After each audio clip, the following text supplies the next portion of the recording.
የአርበኛ ጌትነት መሳፍንትን መስዋዕትነት አስመልክቶ ከአርበኛ ደሳለኝ ሲያስብ ሸዋ የተላለፈ መልእክት አለ። ሙሉ መልእክቱን እናስደምጣቸዋለን። በአማራ ፋኖ ብሔራዊ ኃይል የቴዎድሮስ ዕዝ የ102ኛ ኮር የ33ኛ ክፍለ ጦር ምስረታ ተጠናቋል። የአፋብኃ ምዕራብ አማራ ቀጠና ቴዎድሮስ ዕዝ 206ኛ ኮር የ14ኛ ክፍለ ጦር አካል የሆኑት የቀስተ ደመና ሻለቃ ፋኖች በጡት ቆራጩ የብልጽግና ሰራዊት ላይ እርምጃ ወሰደ። ቴሊል ላይ 2 ባስ ምልምል ሰራዊት በተወሰደበት የደፈጣ ጥቃት ሙሉ በሙሉ መደምሰሱ ተገለጸ። በፌደራል መንግስት ደረጃ የተወሰነው የደሞዝ ጭማሪ እስካሁን አልተፈጸመልንም በሚል በማዕከላዊ ኢትዮጵያ ክልል በሀዲያ ዞን ሆሳና ከተማ፣ በስልጤ ዞንና በቤኒሻንጉል ጉሙዝ ክልል መተከል ዞን የሚገኙ መምህራን ቅሬታ እያሰሙ ይገኛሉ።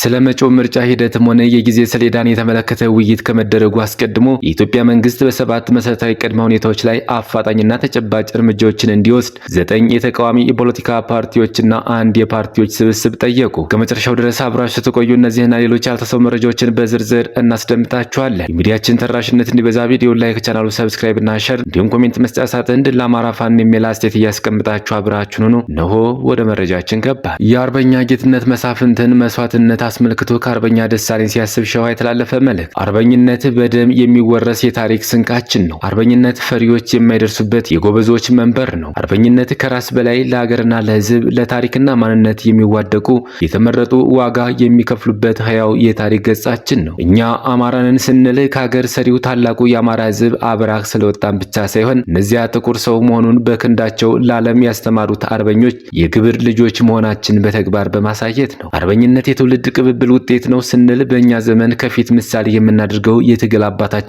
አርበኛ መሳፍንት ተስፋ ነው። አባታችን የፕሮፌሰር አስራት ወልደየስን አደራ በብረት ትግል ከተቀበሉ ቀዳሚ አርበኞች አንዱ ነው። የአማራ ሕዝብ የተቃጣበትን መዋቅራዊ ጥቃት ለመመከት የሐሳብ ትግል ያደረጉት አንቂያችን አደራጃችን ፕሮፌሰር አስራት የትግል ራዕያችን በዘመናቸው ባይሳካም ከሐሳብ ትግል ወደ ነፍጥ ትግል የገባው አማራ የፕሮፌሰር አስራትን አደራ በመቀበል ነው። ታላቁ አርበኛ መሳፍንት ተስፋ በአማራዊ ብሔርተኝነት አማራ ነኝ ብለው ቀድመው ነፍጥ ካነሱት አንዱና ቀዳሚው ናቸው። ከ30 ዓመታት በላይ አማራ ነኝ ብለው በመታገል ለኛ ትውልድ የሞራልም የተግባር መምህር ሆነዋል። በዚህ ሳይወሰኑ መላ ቤተሰባቸውን በአማራ የህልውና ትግል ላይ አሰልፈው ታሪክ በወርቃማ ቀለም የሚጽፈው ገድል እየሰሩ ነው። የአማራ ህዝብን የታሪክ እጥፋት በሚወስነው በዚህ የትግል ታሪክ መላ ቤተሰቡ በትግል ሜዳ ተሰልፎ በሚከፍለው ዋጋ አርበኛ ጌትነት መሳፍንት መስዋዕት መሆኑን የሰማሁት በከባድ ሐዘን ነው። ለኛ ለታጋዮች ሞት ለአማራ ህዝብ ህልውና መረጋገጥ የምንከፍለው የመጨረሻው ስጦታችን ቢሆንም አርበኛ ጌትነት እድሜው ለትግል ከደረሰበት ጊዜ ጀምሮ ያለ ረፍት ከአባቱ ጎን ተሰልፎ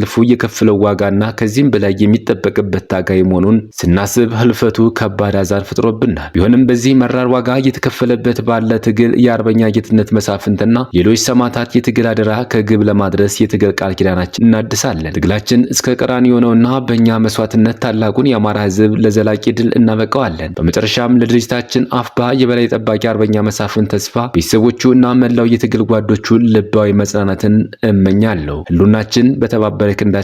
የአፋብኃ ማዕከላዊ ኮማንዶ አባል አሳምነው ዕዝ ሰብሳቢ አርበኛ ደሳለኝ ሲያስብ ሸዋ። በሌላ መረጃ በአማራ ፋኖ ብሔራዊ ኃይል የቴዎድሮስ ዕዝ የ102ኛ ኮር የ33ኛ ክፍለ ጦር ምስረታ ተጠናቋል። በአፋብኃ ቴዎድሮስ ዕዝ የመልሶ ማደራጀት እና የማዋቀር ማሻሻል ተግባራት መካከል አንዱ የሆነው የኮር አደረጃጀት እና የክፍለ ጦር መልሶ ማደራጀት ይገኝበታል።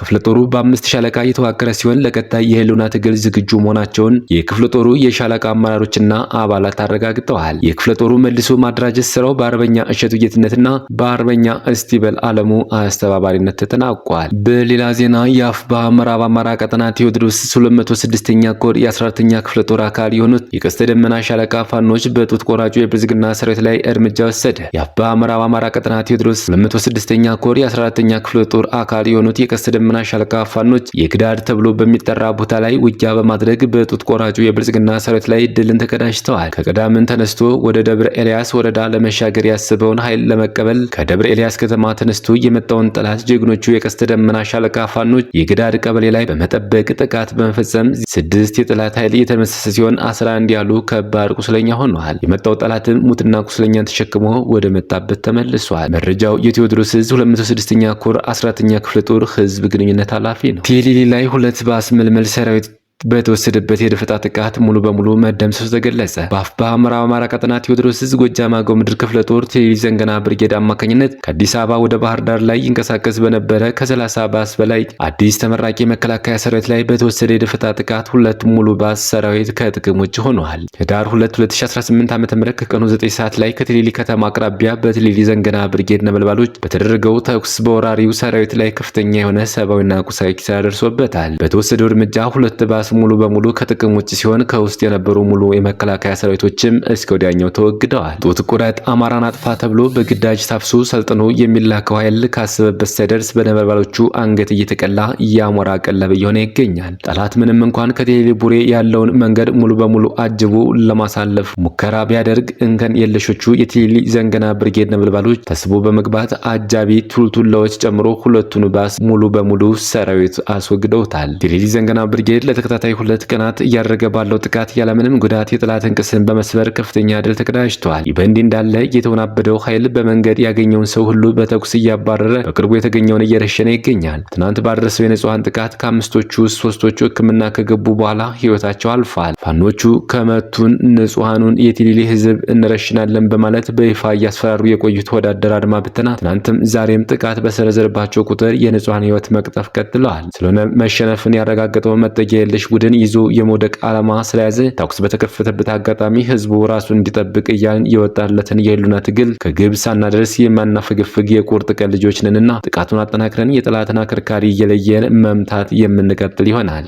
በሌላው መረጃ የደሞዝ ጭማሪው አልተከፈለንም፣ በፌዴራል መንግስቱ ደረጃ የተወሰነው የደሞዝ ጭማሪ እስካሁን አልተፈጸመልንም በሚል በማዕከላዊ ኢትዮጵያ ክልል በሀዲያ ዞን ሆሳና ከተማ፣ በስልጤ ዞንና በቤኒሻንጉል ጉሙዝ ክልል መተከል ዞን የሚገኙ መምህራን ቅሬታ እያሰሙ ይገኛሉ። ማዕከላዊ ኢትዮጵያ ክልል በሀዲያ ዞን ሆሳና ከተማ የሚገኙ መምህራን የፌዴራል መንግስት ያጸደቀው የደሞዝ ማስተካከያ እንዲፈጸምላቸው በመጠየቅ ተመሳሳይ ተቃውሞ እያሰሙ መሆኑን መረጃዎች ይጠቁማሉ።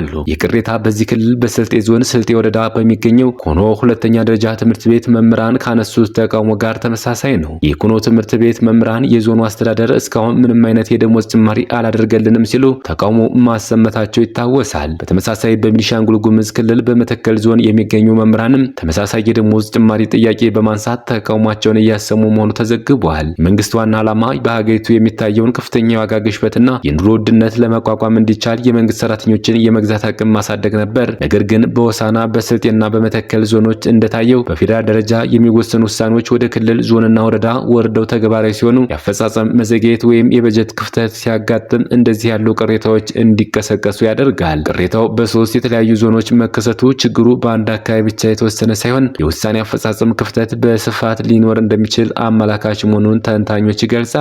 መምህራኑ ከፍተኛ የኑሮ ውድነት ባለበት ወቅት የተፈቀደላቸው ጭማሪ እንኳን አለመፈጸሙ ለተቃውሞ እንዳደረጋቸው ተመላክቷል። በመጨረሻም ስለመጪው ምርጫ ሂደትም ሆነ የጊዜ ሰሌዳን የተመለከተ ውይይት ከመደረጉ አስቀድሞ የኢትዮጵያ መንግስት በ7 መሰረታዊ ቅድመ ሁኔታዎች ላይ አፋጣኝና ተጨባጭ እርምጃዎችን እንዲወስድ 9 የተቃዋሚ የፖለቲካ ፓርቲዎችና 1 የፓርቲዎች ስብስብ ጠየቁ። መንግስትና ገዢው ፓርቲ ቅድመ ሁኔታዎቹን በማሟላት ለሁሉም ወገኖች ነፃና ፍትሃዊ የሆነ የውድድር ምህዳር እንዲፈጥሩ ፓርቲዎች ጥሪ አቅርበዋል። 9 ፓርቲዎችና የኢትዮጵያ ፖለቲካ ፓርቲዎች አንድነት መድረክ የተሰኘው የፓርቲዎች ስብስብ ጥሪውን ያቀረቡት በኢትዮጵያ ነፃና ፍትሃዊ ምርጫን ለማካሄድ የሚያስችሉ ሁኔታዎችን መፍጠርን በተመለከተ ዛሬ ረቡዕ ህዳር 3 2018 ዓ.ም በጋራ ባወጡት መግለጫ ነው። ፓርቲዎቹ በዚህ መግለጫቸው ለመጪው ጠቅላላ ምርጫ የኢትዮጵያ ብሔራዊ ምርጫ ቦርድ እያደረገ ያለውን እንቅስቃሴ በቅርበት እየተከታተሉ መሆኑን ገልጸዋል። ምርጫ ቦርድ ሂደቱን እያከናወነ ያለው በህግ ከተሰጠው ተግባርና ኃላፊነት አንጻር መሆኑን እንደሚገነዘቡን ፓርቲዎቹ አስታውቀዋል። ሆኖም ቦርዱ የጀመረው እንቅስቃሴ